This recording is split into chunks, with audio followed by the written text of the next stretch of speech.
Hello दोस्तों, मेरा नाम समर चौधरी है। मैं 22 साल का जाट हूँ। मैं राजस्थान के एक छोटे से गांव गोविंदगढ़ का रहने वाला हूँ।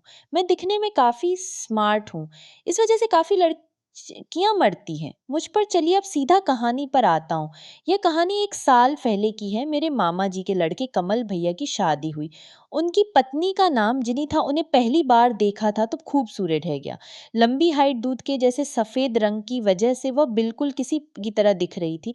मैंने ऐसी खूबसूरत लड़की पहले कभी नहीं देखी थी। शादी हो जाने के बाद जब मैं उससे मिला तो उससे खूब बातें की और मजाक भी की शादी की। 3-4 दिन बाद तक मैं मामा जी के घर पर रुका और हमारे बीच काफी बातें भी हुई। पहली बार देखते ही भाभी मुझे अच्छी लगने लगी थी।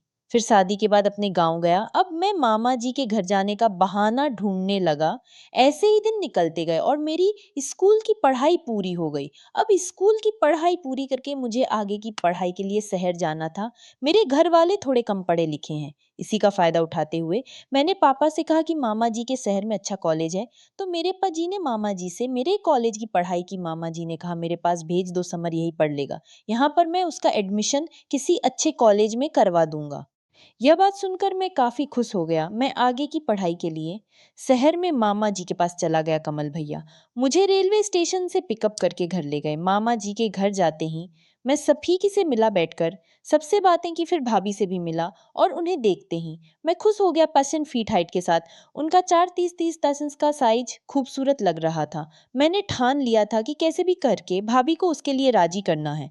उधर भाभी ने भी मुझे प्यार से देखा और मेरा वेलकम किया। धीरे धीरे मैं भाभी के करीब होता गया। दिन भर उनके पास बैठकर बातें करता, हंसी मजाक करता रहता। वो भी खिलखिला कर रहा और मुझसे मजाक मस्ती करती। हमारे बीच इतना अधिक अपनापन हो गया था कि मैं कभी कभी बातों बातों में उनसे हर तरह की मजाक कर लेता था। वो मुझे आंखें निकाल कर देखती रहती और नकली गुस्सा दिखाती। मैं मजाक मजाक में उन्हें इधर उधर छूता रहता था और ये हमारा रोज का रूटीन हो गया था।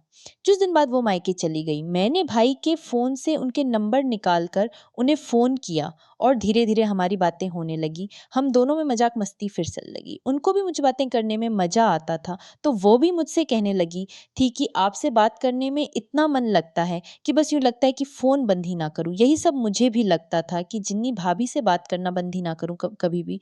तो हम दोनों पूरी रात रात बातें करते थे। हम एक दूसरे को अच्छे से समझने लगे थे। 10 दिन बाद वह वापस लौट आई थी। अब हम दोनों आमने सामने बैठकर नॉर्मल बातें करने लगे थे।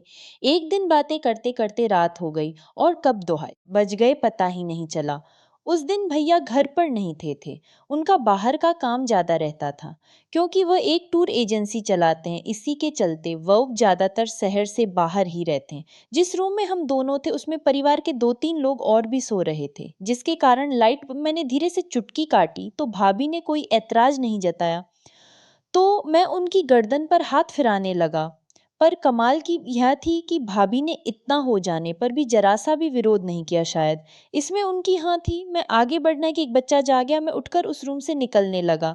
भाभी ने मुझे आवाज लगाई पर मैं अनसुना करके बाहर निकल गया। मैं किसी को पता नहीं चलने देना चाहता था। अगर किसी को पता चल जाता तो सबका मेरे ऊपर से भरोसा उठ जाता।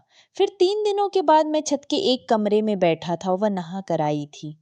भाभी भीगे बालों में आती हुई मुझे परी से कम नहीं लग रही थी। मैं कमरे में खाट पर लेटा था। भाभी कमरे में आई और शीशे में अपने बाल सुलझे। एक बात करनी है, भाभी ने इठला कर कहा। हाँ बोलो क्या बात है। मैं बोला एक बार मुझसे मेहनत करवा लीजिए ना। भाभी मुंह टेढ़ा करके बोली हाँ कर लो।